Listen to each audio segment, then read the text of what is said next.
الحمد لله رب العالمين والصلاة والسلام على سيد المرسلين وعلى آله وأصحابه أجمعين وعلى من تبعهم بإحسان إلى يوم الدين যে বিষয়ে তোমাদের সামনে আলোচনার কথা সেটা শুরু করার আগে তোমাদের সম্বন্ধে একটু ধারণা নিয়ে নেই। তোমাদের মধ্যে যারা মাদ্রাসায় এখন পড়ছো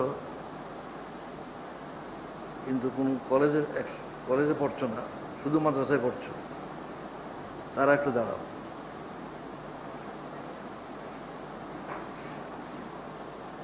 শুধু মাদ্রাসায় পড়ছো তোমরা, বসো। একই সঙ্গে মাদ্রাসায় পড়ছে, কলেজ ইউনিভার্সিটিতে পড়ছে যারা, তারা দাঁড়াও। আচ্ছা, বসো। যারা আগে মাদ্রাসায় পড়েছো কিন্তু এখন পড়ো না, এখন কলেজ ইউনিভার্সিটিতে পড়ো, তারা দাঁড়াও। আচ্ছা, বসো। তাহলে তিনটা মিলিয়ে এতে আর মেজরিটি হবে না। আচ্ছা, যারা মাদ্রাসায় এখনো পড়ো না, আগেও পড়োনি, কলেজ ইউনিভার্সিটি পড়ো, তারা একসঙ্গে দাঁড়াও।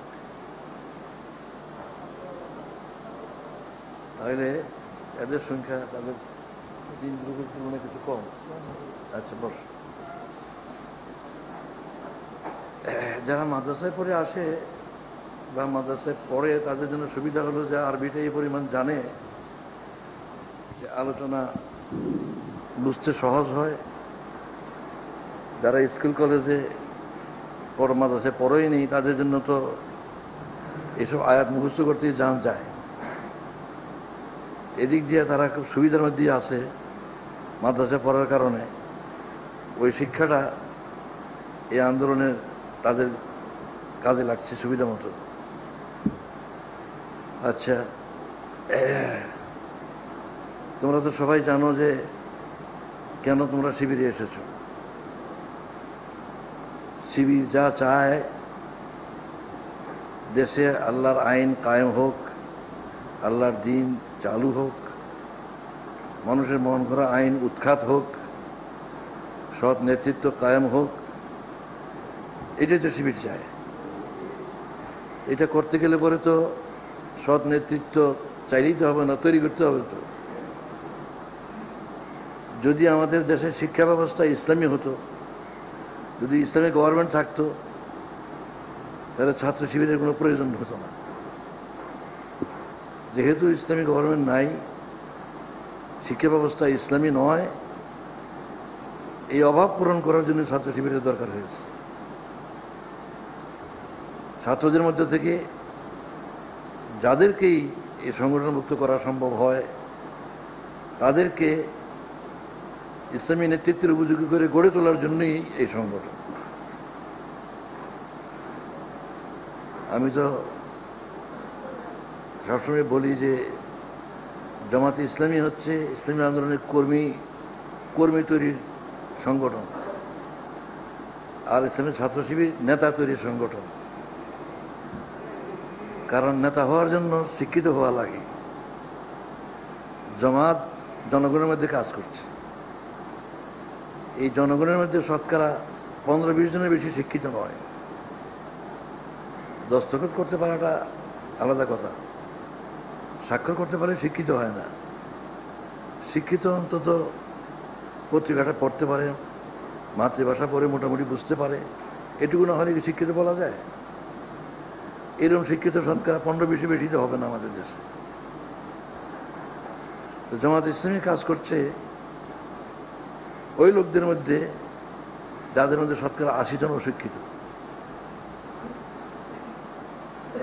আর শিবির কাজ করছে যে ময়দানে, সেখানে একজন অশিক্ষিত নাই, শতকরা 100 জনই শিক্ষিত।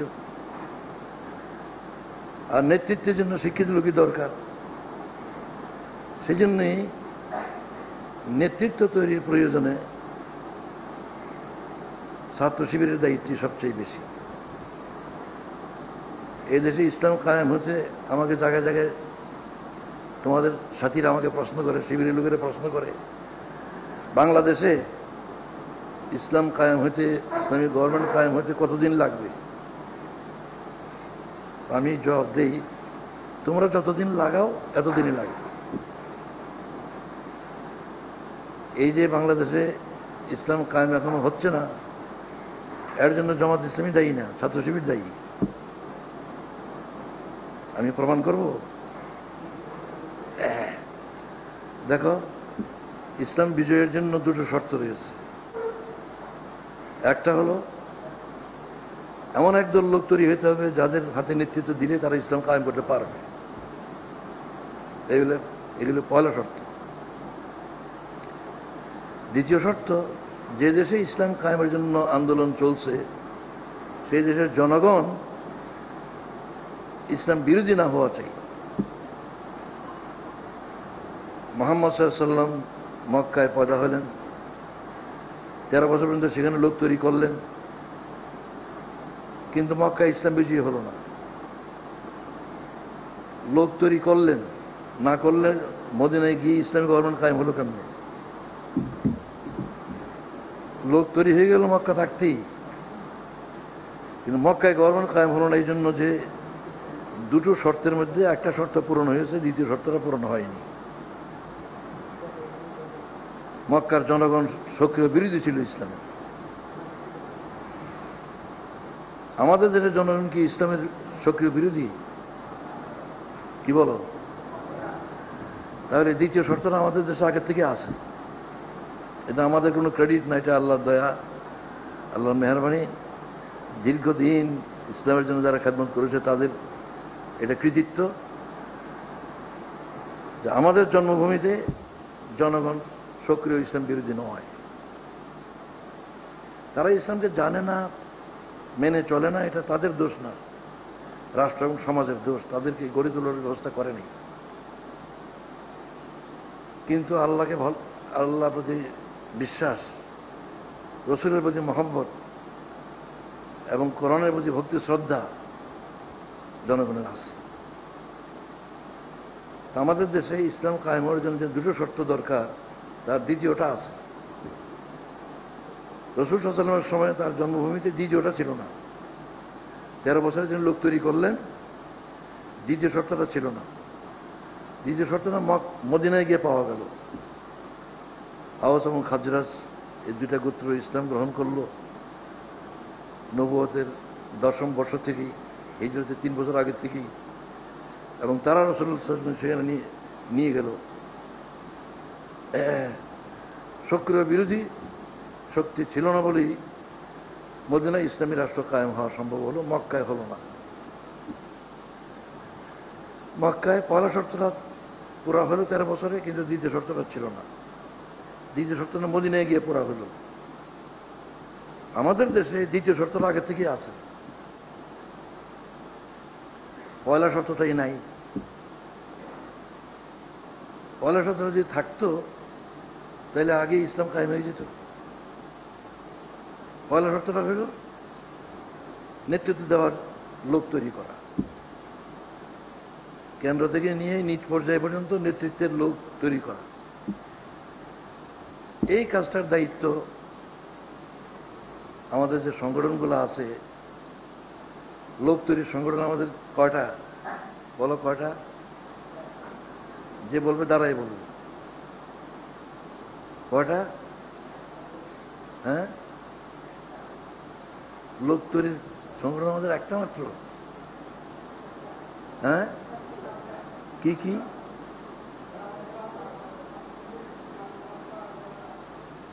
হ্যাঁ, আর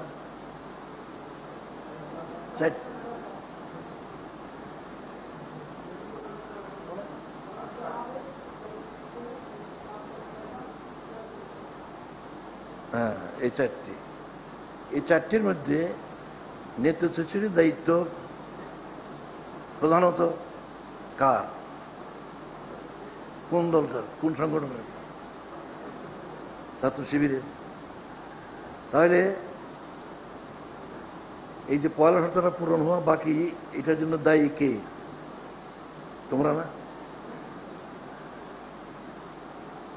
এই নেতৃত্বের শূন্যতা পূরণ করতে যত দেরি হবে ততই ইসলামের রাষ্ট্র কায়েমতে দেরি হবে, এবং এই দেরির জন্য তোমরাই দায়ী হবে।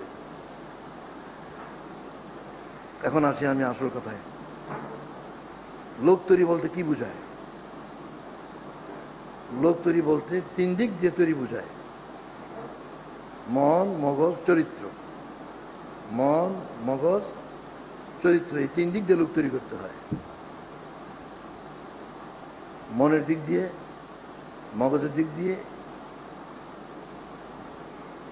আর চরিত্রের দিক দিয়ে। আরবি পরিভাষায় বললে ঈমান, এলেম এবং আমল। মনের সঙ্গে ঈমানের সম্পর্ক, মগজের সঙ্গে এলেমের সম্পর্ক, আর আমল মানে চরিত্র। তাহলে বাংলায় বললে মন, মগজ, চরিত্রের দিক দিয়ে লোক তৈরি করতে হয়, আর আরবিতে বললে ঈমান, এলেম এবং আমলের দিক দিয়ে তৈরি করতে হয়। ঈমান, এলেম এবং আমল, এই তিনটার মধ্যে এক নম্বরে ঈমান, আর এটাই সবচেয়ে গুরুত্বপূর্ণ। ঈমান যদি সঠিক না হয়, এলেম কোনো কাজে লাগে না, এলেম বরং উল্টা কাজ করে। ইবলিসের এলেমের কোনো অভাব নাই, কিন্তু ঈমানের গন্ডগোল। এই জন্যই আজকে আমাদের আলোচনার বিষয়টা হচ্ছে ওই সবচেয়ে গুরুত্বপূর্ণ বিষয়, ঈমান।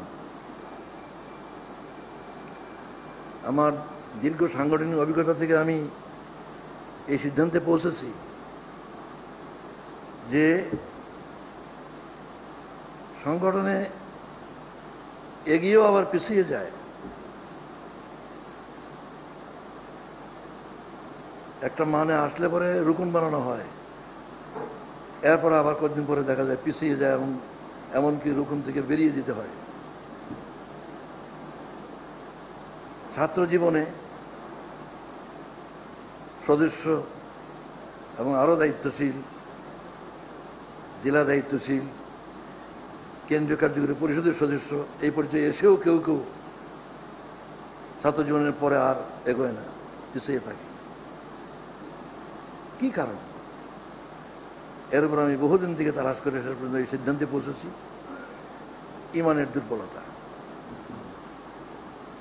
সেজন্য আমি বিষয় সিলেক্ট করেছি মজবুত ঈমান।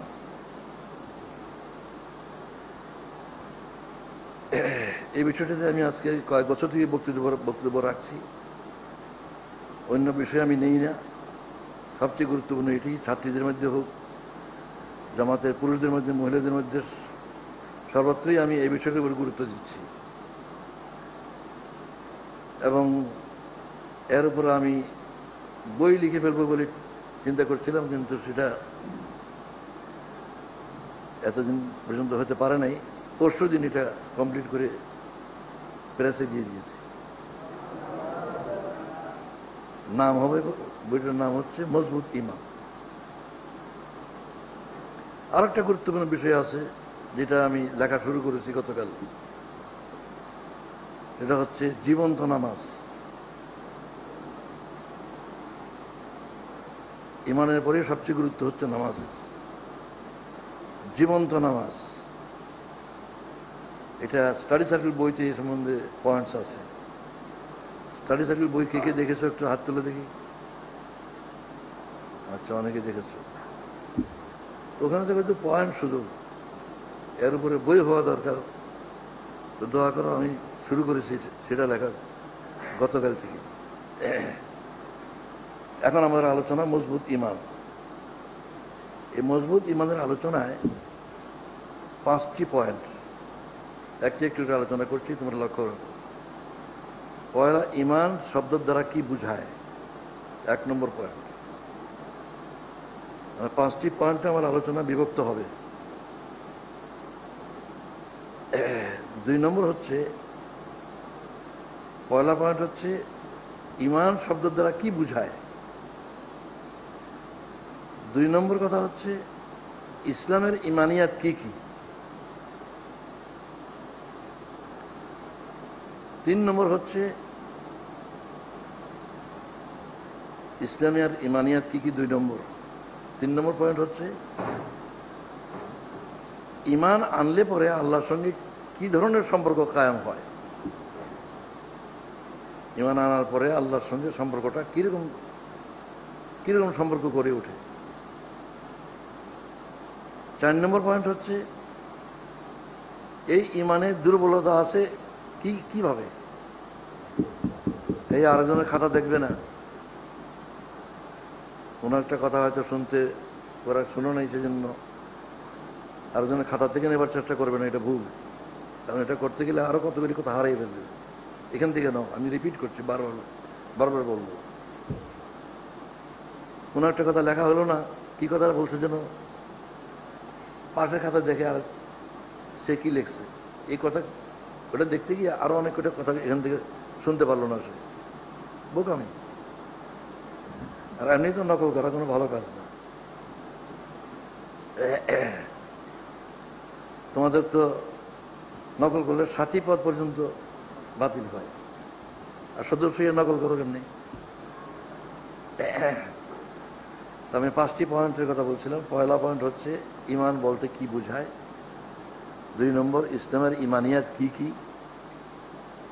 3 নম্বর আল্লাহর সঙ্গে কি ধরনের সম্পর্ক কায়েম হয় ঈমান আনলে।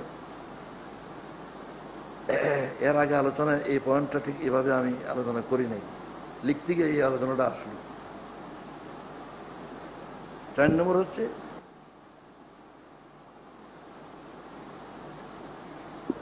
ঈমানের দুর্বলতা আসে কিভাবে। 5 নম্বর হচ্ছে মজবুত ঈমানের শর্ত কি কি।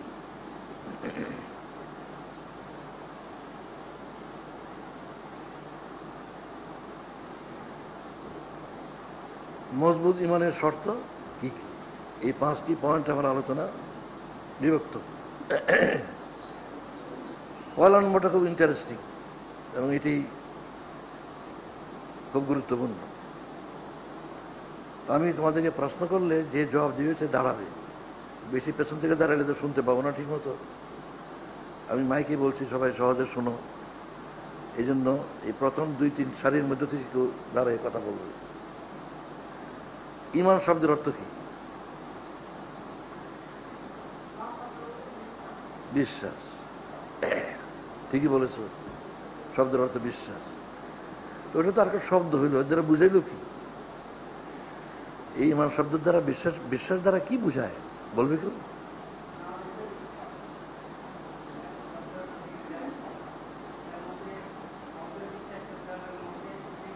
না, বিশ্বাস জিনিসটা কি?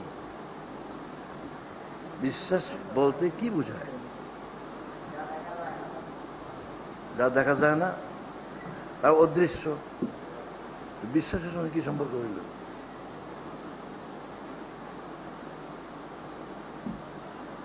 এই বিষয়টা খুব মজার বিষয়, ইন্টারেস্টিং বিষয়। বেশ গরম লাগছে, এটা দেখা যাচ্ছে না।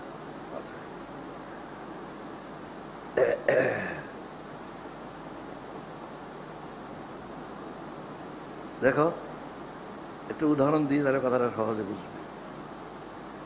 তোমরা একে অপর থেকে ধার করতে নাও না।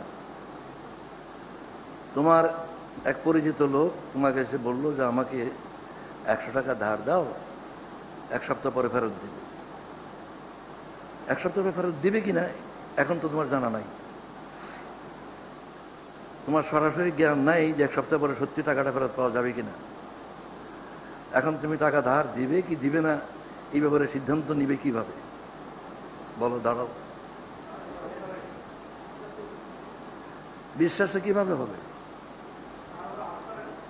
হ্যাঁ,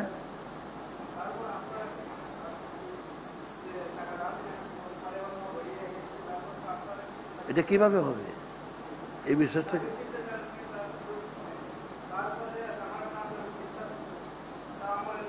যে আসে তাকে তুমি বিশ্বাস করবে, যে ধার চায় তাকে তুমি ধার দিবে?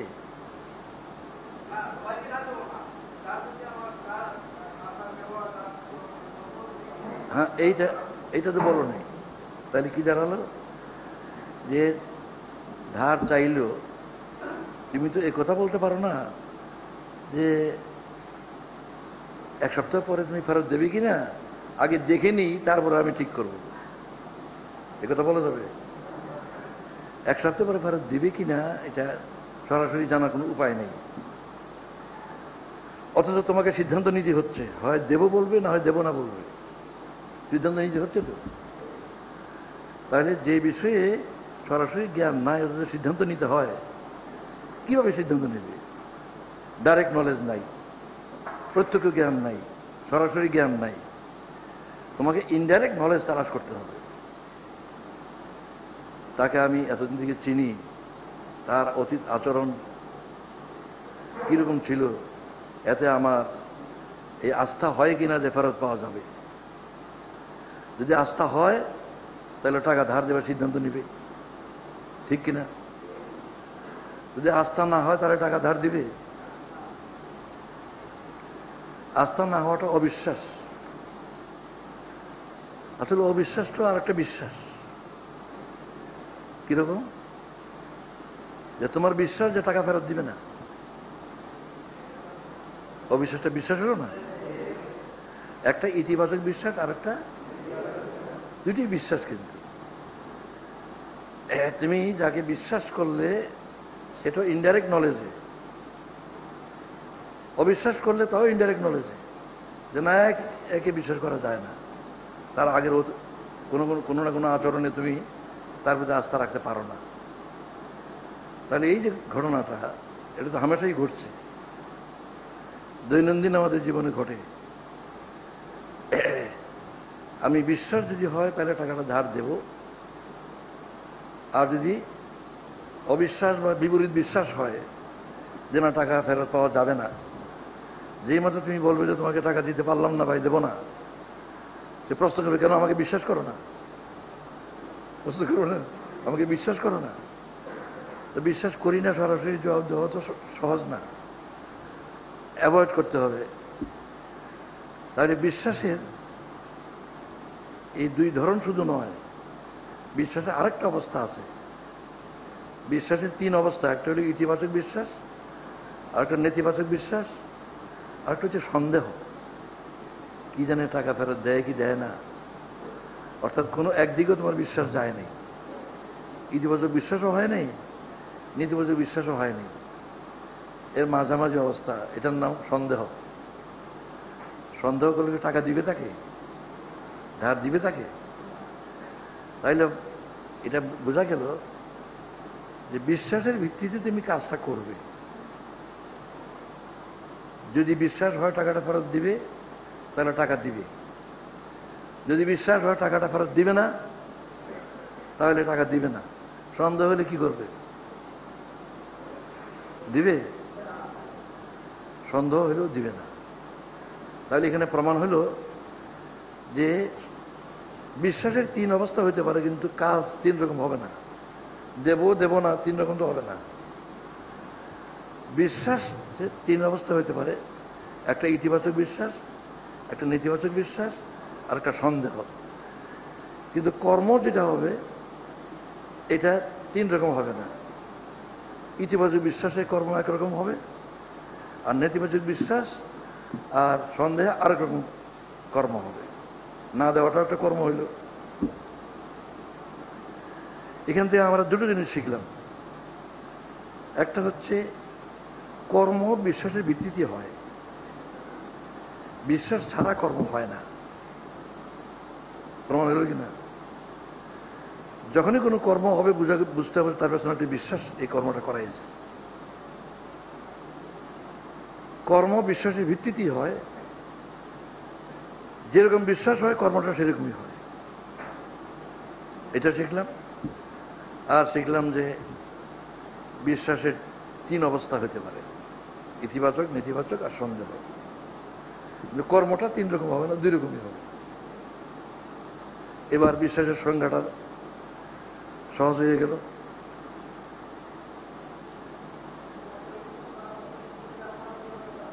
আমি কিছু শুনতে পাচ্ছি না।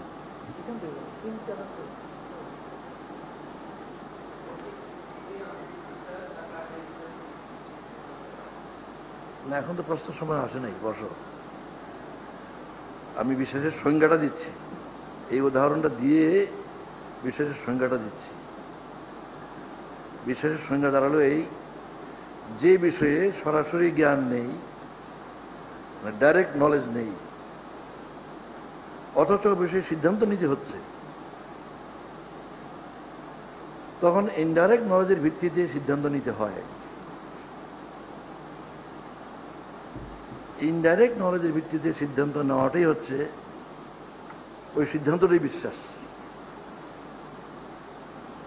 আবার বলছি, যে বিষয়ে সরাসরি জ্ঞান নেই অথচ ওই বিষয়ে আমাকে সিদ্ধান্ত নিতে হচ্ছে, এই সিদ্ধান্ত কিভাবে নেব? সরাসরি জ্ঞান তো নাই, পরোক্ষ জ্ঞানের মাধ্যমে, ইনডাইরেক্ট নলেজের মাধ্যমে সিদ্ধান্ত নিতে হচ্ছে। এই ইনডাইরেক্ট নলেজের মাধ্যমে সিদ্ধান্ত নেওয়াটাকেই ঈমান বলে, এই সিদ্ধান্তটাই ঈমান। তুমি ইনডাইরেক্ট নলেজের ভিত্তিতে সিদ্ধান্ত নিলে না, একে বিশ্বাস করা যায়, আস্থা, ও টাকা ফেরত দিবে, তার সম্বন্ধে যদ্দূর জানি তাতে তাকে টাকা দেওয়া যায়, এই সিদ্ধান্তটা হলো, এটি বিশ্বাস। বিশ্বাসের সংজ্ঞা এবার বলো, যে বিশ্বাসের সংজ্ঞা বলো।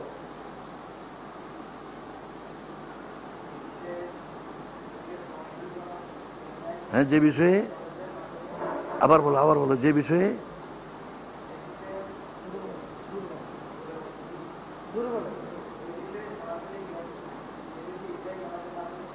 মাঝখানে কত কথা বাদ রইল।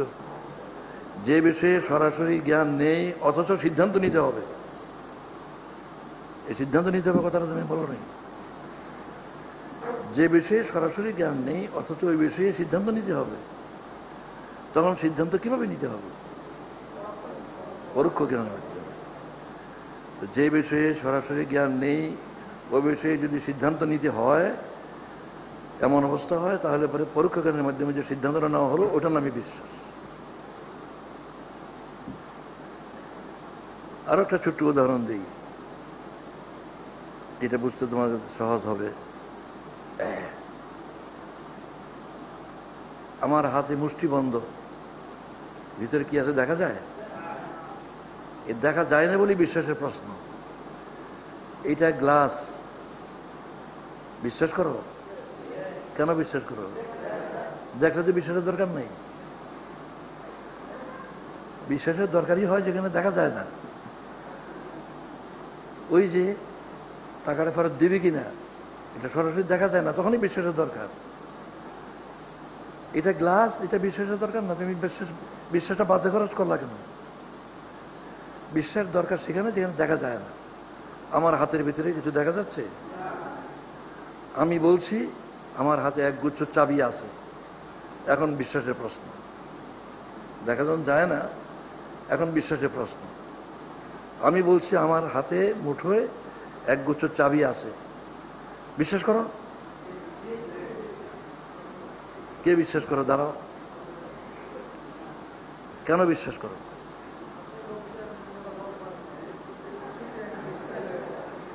সরাসরি জ্ঞান তো নাই। এই যে চাবি আছে বললাম, এটার ব্যাপারে তোমার সরাসরি জ্ঞান আছে, তোমাকে ইনডাইরেক্ট নলেজ তালাশ করতে হচ্ছে। সেটা কি? যে এই লোক তো মিশা কথা বলবে না। আর এখন কি স্বার্থে একটা শুধু শুধু মিশা কথা বলবে? আমার হাতে চাবি আছে। এই লোক যখন বলছে তখন বিশ্বাস করলাম। তাহলে ওই সংজ্ঞা মিলল কিনা? যে বিষয়ে সরাসরি জ্ঞান নেই অথচ সিদ্ধান্ত নিতে হবে, তোমাকে জবাব দিতে হবে, চাবি আছে কি নাই জবাব দিতে হবে, সিদ্ধান্ত নিতে হবে তোমাকে। এই সিদ্ধান্ত কিভাবে নিলে? পরোক্ষ জ্ঞানের মাধ্যমে সিদ্ধান্ত নিলে। এখন এটা দেখা যাচ্ছে, বিশ্বাসের দরকার আছে। আর বাস কথা এটাই, বিশ্বাস হয় অদৃশ্যের উপরে। আলিফ লাম মিম যালিকাল কিতাব লা রাইবা ফিহি হুদাল লিল মুত্তাকিন আল্লাযীনা ইউমিনুনা গায়ব, মানে যা দেখা যায় না, অদৃশ্য, যা জানা যায় না। এই অদৃশ্য হলেই বিশ্বাসের প্রশ্ন। ঈমানের প্রশ্ন অদৃশ্য হলে, দৃশ্য হলে এটা দরকার নাই। আচ্ছা, কিছু কিছু লোক এরকম বলে আল্লাহ আখিরাত এগুলি সম্বন্ধে কথা বললে আমরা না দেখে বিশ্বাস করি না, বলে কিনা? না দেখে বিশ্বাস করি না কথাটা বলে কিনা? এই কথাটা কি যুক্তিপূর্ণ কথা? আরে দেখলে তো বিশ্বাসের দরকারই নাই, না দেখলে তো বিশ্বাসের প্রশ্ন। না দেখে বিশ্বাস করি না এই কথাটা একটা হাস্যকর কথা না? তো যদি কেউ এরকম না দেখে বিশ্বাস করি না বলে তোমার সঙ্গে, তুমি তাকে একদম বিল্ডিং বানিয়ে ছেড়ে দিতে পারবে। বেকুব কোথাকার! না দেখে বিশ্বাস, দেখলে তো বিশ্বাসের দরকারই নেই। বিশ্বাসের দরকারই তো যেখানে দেখা যায় না সেখানে দেখলাম বিশ্বাসের দরকার কি? না দেখে বিশ্বাস করি না কথাটা একটা বাজে কথা, একটা বোকামি কথা, অযৌক্তিক কথা, বিজ্ঞান বিরোধী কথা, হাস্যকর কথা। আচ্ছা, এখন দেখো, আমার এক ছাত্র, রংপুর কলেজে আমার ছাত্র ছিল, রাজশাহীতে সে ল পড়ে, আমি রাজশাহী গেলাম, সুধী সমাবেশে বক্তৃতা করলাম এবং প্রশ্ন করার জন্য সুযোগ দিলাম। লোকেরা প্রশ্ন করছে, একটা কাগজে লেখা, স্যার আমি আপনার ছাত্র অমুক, নাম থেকে চিনলাম, কারণ আমার টাউনি বাড়ি, ওদের বাড়িতে আমি গেছিও। তো বলে যে স্যার আপনি আল্লাহর কথা এত বলছেন, আমি তো আল্লাহ বিশ্বাস করি না। এটা তো প্রশ্ন না, সে এটা বললো। আমি বললাম যে দেখো, তুমি আগামীকাল আমার সঙ্গে অমুক জায়গায় 10টার সময় এসে দেখা করো। আসলো, আমি বললাম তুমি কালকে কি বললে? এটা আল্লাহ তুমি বিশ্বাস করো না? না স্যার আমি বিশ্বাস করি না। আমি বহু চিন্তা করেছি, আমি বিশ্বাস করি না। দেখো হিসাব করে বলো যে না স্যার আমি সত্যি বিশ্বাস করি না। আমি বললাম যে এইটাও একটা বিশ্বাস, তুমি বিশ্বাস করো আল্লাহ নাই, বিশ্বাস না? ওই যে এর আগে নেতিবাচক বিশ্বাস। আমি বিশ্বাস করি আল্লাহ আছে, তুমি বিশ্বাস করো আল্লাহ নাই, আমার তো বিশ্বাস, তোমার তো বিশ্বাস, এবং ডাইরেক্ট নলেজ আমারও নাই তোমারও নাই। এখন তুমি এই কথা লিখে প্রকৃতপক্ষে আমাকে তুমি চার্জ করেছো যে আমি তো বিশ্বাস করি না আল্লাহ আছে, আপনি বিশ্বাস করেন কেন, প্রমাণ দেন। এই অর্থ হয় না? তো তুমি আমার কাছ থেকে আমার বিশ্বাসের প্রমাণ চাচ্ছ, তাহলে তোমার বিশ্বাসের প্রমাণ চাওয়ার অধিকার আমার হয়েছে কিনা? হ্যাঁ স্যার ঠিক। তো তুমি আমার ছাত্র যেহেতু, তোমাকে আমি এইটুকু কনসেশন দিতে রাজি আছি, আমার বিশ্বাসের পক্ষে যদি আমি দুটো যুক্তি দিয়ে ফেলি, দুটো যুক্তি দিতে পারি, তাহলে তোমার বিশ্বাসের পক্ষে অন্তত একটা যুক্তি দিতে হবে। তোমার বিশ্বাসের পক্ষে যদি একটি যুক্তি দিতে পারো, আমার বিশ্বাসের পক্ষে আমার দুইটা যুক্তি দিতে আমি বাধ্য থাকবো। এটা হলো ছাত্র হিসেবে তোমার প্রতি আমার কনসেশন। এখন আমি আগে শুরু করবো না তুমি আগে শুরু করবো? এখন তো যুক্তি দেওয়ার প্রশ্ন, যার যার বিশ্বাসের পক্ষে যুক্তি দেওয়ার প্রশ্ন।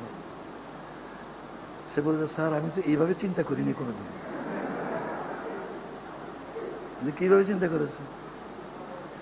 যে ওইটার কোনো দেখা যায় না, কিছু না, কোনো দৃশ্যটা প্রমাণ করা যায় না, যে এইটাই তো, এই বিশ্বাসের দরকার এই জন্যই। দেখা গেলে তো বিশ্বাসের দরকার ছিল না। আচ্ছা বলো তো, তোমার মা কে এটা তুমি চিনো? চিনি। কেমনে চিনো? কে বলছে যে এটা তোমার মা? কি প্রমাণ পেয়েছে এটা তোমার মা? বিশ্বাস করেছে, বিশ্বাস ছাড়া কোনো পথ নাই। তোমার মা ছোট সময় চিনিয়ে দিয়েছে এটা তোমার বাপ, বিশ্বাস না করে উপায় আছে? একজন মহিলার সাক্ষী, আর কোনো সাক্ষী নাই, তুমি বিশ্বাস করেছো এই লোকটা বাপ, না দেখে বিশ্বাস করলা কেন? সুতরাং এই কথাটা ভুল কথা। আমাদের জীবনে 95% ক্ষেত্রেই বিশ্বাসের ভিত্তিতে আমাদের চলতে হয়, বিশ্বাস ছাড়া আমাদের একদিনও চলবে না। শুধু আল্লাহ এবং আখিরাতের কথা বললেই বিশ্বাসের প্রশ্ন নিয়ে ফাজলামি করা হয়। আমি বলবো এটা ফাজলামি করা হয়, দুষ্টামি করা হয়। পয়লা কথা আলোচনা শেষ। আরো কিছু উদাহরণ দেওয়া যায়, কিছু দেই, কারণ এটা খুব গুরুত্বপূর্ণ পয়েন্ট। তো একজনে বাংলা পড়তে চায়, অ আ ক খ যেভাবে লেখা আছে সে বলে যে এইভাবে লিখতে হবে কেন, এইভাবে লেখলে অ হবে না কেন? তো তার যুক্তি এটা যে এটা ও আমাকে বিশ্বাস করতে হবে কেন? লেখাপড়া হবে তার? বাংলা শিখতে হলে আগে বিশ্বাস করতে হবে যে এটা অ, এটা ক। ইংরেজি শিখতে হলে বিশ্বাস করতে হবে এটা এ, এটা বি। বিশ্বাস ছাড়া শুরু করা যাবে? এরকম আরো অগণিত উদাহরণ দেওয়া যায়। বিশ্বাস ছাড়া জীবনের কাজ শুরুই হয় না। জমিতে ফসল বুনতে যায়, এই বিশ্বাস তাকে নিয়ে যায় যে ফসল হবে, গতবার হয়েছে, এর আগের বার হয়েছে, এবারও হবে। Indirect knowledge. এবার ফসল হবে কিনা এটা দেখা যায় না। গতবার হয়েছে, এর আগের বার হয়েছে, এবারও হবে, এই ইনডাইরেক্ট বিশ্বাস তাকে নিয়ে যায় ফসল বুনতে। এবার বন্যা হবে এটা যদি জানতো, ফসল বুনতো। এবার পোকা খেয়ে ফেলবে, পোকা খেয়ে শেষ করবে এটা যদি জানতো, তাহলে ফসল বুনতো না। তো মানুষের জীবনে বিশ্বাস ছাড়া একদিনও চলার উপায় নেই। এই যে লেখাপড়া করছো তোমরা, এই কষ্ট করছো কেন? এটা বিশ্বাস তোমাদেরকে বাধ্য করছে। লেখাপড়া না শিখলে দুনিয়ার জীবনে উন্নতি হবে না। লেখাপড়া যত লোকে করছে সবারই উন্নতি হয়েছে নাকি? কিন্তু এই বিশ্বাস না থাকলে এই কাজ করা যায় না। বাস, এক নম্বর কথা এখানে আলোচনা শেষ। আমি আরো কিছু অতিরিক্ত কথা বইতে লিখেছি, এখন আমার সময় হবে না, এটা থাক। বিশ্বাস, বিশ্বাস কি এখন পরিষ্কার? খুব মজার বিষয় না এটা? এখন 2 নম্বর আলোচনার বিষয় কি? যেমন ইংরেজি শিখতে হলে পরে ABCD বিশ্বাস করতে হবে, ইসলাম গ্রহণ করতে হলেও কতগুলি জিনিস বিশ্বাস করতে হবে, মুসলিম হতে হলে পরে কতগুলি বিশ্বাস করতে হবে। সেই বিষয়গুলি কি কি? একজন দাঁড়ায় বলো, আমান্তু বিল্লাহে। আরবিতে বলো, বলো, জোরে জোরে বলো, সবাই শুনতে পায়। গনে গনে গনে গনে গনে বলো, বিল্লাহে।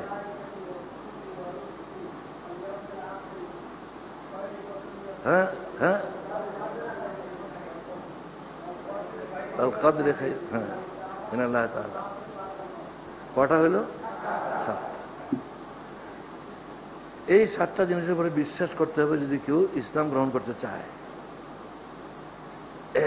এই বিশ্বাস যে শুরু, এটা না হলে তার ইসলাম গ্রহণ করা সম্ভব না। মুসলিম হিসেবে জীবনযাপন করতে পারবে না। 7টা আসলে এটাকে বলে ইমানে মুফাসসাল, মানে ইমানের বিস্তারিত বিবরণ। মুফাসসাল মানে বিস্তারিত। আসলে 3টা, তাওহীদ, রিসালাত, আখিরাত। এই 3টার মধ্যে ওই 7টা আছে। এখন বলো যে তাওহীদে কোনটা কোনটা আছে 7টার মধ্যে? এভাবে চিন্তা করেছে কোন সময়? শুধু আল্লাহ। এই 7টার মধ্যে শুধু আল্লাহ তাওহীদের মধ্যে, বাকি 6টা কই যাবে?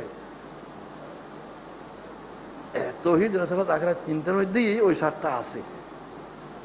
এইভাবে চিন্তা করো না তো কোনোদিন। এখন চিন্তা করো, এই 7টার মধ্যে তাওহীদে কোনটা কোনটা আছে, রিসালাতে কোনটা কোনটা আছে, আর আখিরাতে কোনটা কোনটা আছে? আচ্ছা, আখিরাত দিয়ে শুরু করলে সহজ হবে। বলো দেখি, আখিরাতে কোনটা কোনটা আছে এই 7টার মধ্যে?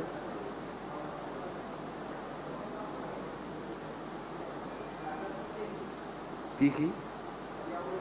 ওলিয়ামুল আখির, হ্যাঁ, ওলিয়ামুল আখির। তারপরে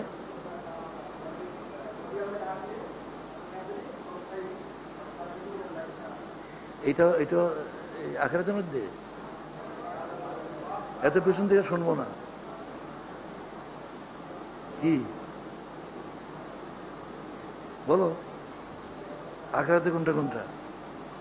এই যে যখন আমি যে প্রশ্ন করি, প্রশ্ন করলে হয় কি, চিন্তা করতে বাধ্য হয়, মগজটা কাজ করা শুরু করে দেয়, মগজের ফাংশন শুরু হয়ে গেল। তখন যখন সঠিক জবাবটা আসে তখন মগজে বসে যায়। আর শুধু একটা না বক্তৃতা করে গেলে মগজে সেটা বসে না। এই 7টি 3টির ভিতরে আছে। আখরাতে কি কি? ওলিয়মেল আখের, এটা ঠিক। আর কোনটা? আল বাসে বাদাল, মৃত্যুর পরে পুনরুত্থান। এই 2টা হচ্ছে আখেরাতের মধ্যে। 7টার মধ্যে 2টা গেল। এরা সারার মধ্যে কোনটা কোনটা? যে বলবে দাঁড়াবে, কুতুবিহি ও রসুলি, কারণ কিতাব রসুলের কাছে আসে। সুতরাং রেসালাতের মধ্যে কিতাবের বহুবচন কুতুব, রসুলের বহুবচন রসুল। এই সকল রসুল, সকল কিতাবের উপরে বিশ্বাস। তাহলে এই 7টার মধ্যে 2টা গেল আখিরাতে, 2টা রেসালাতে। আর রইল কটা? ওই 3টার কোনোটা কি এই 2 জায়গায় যায়? রেসালাত আর আখিরাতের মধ্যে যায় এই 3টার কোনোটা? না গেলে বাকি সবগুলি তৌহিদে আসে। হিসাবটা সহজ হয়ে গেল না? এখন তৌহিদে ফেরেশতা আসলো কেমনে? তৌহিদে ঢুকলো কেমনে? এটার জবাব আমি ইসলাম পরিচিতি বইটা পড়ার আগে আমার জানা ছিল না। তোমরা ওখান থেকে পড়ে নেবে। ইসলাম পরিচিতি বই, এই বই পড়ার আগে ফেরেশতা তৌহিদের মধ্যে ঢুকলো কেমনে এটা আমি জানতাম না।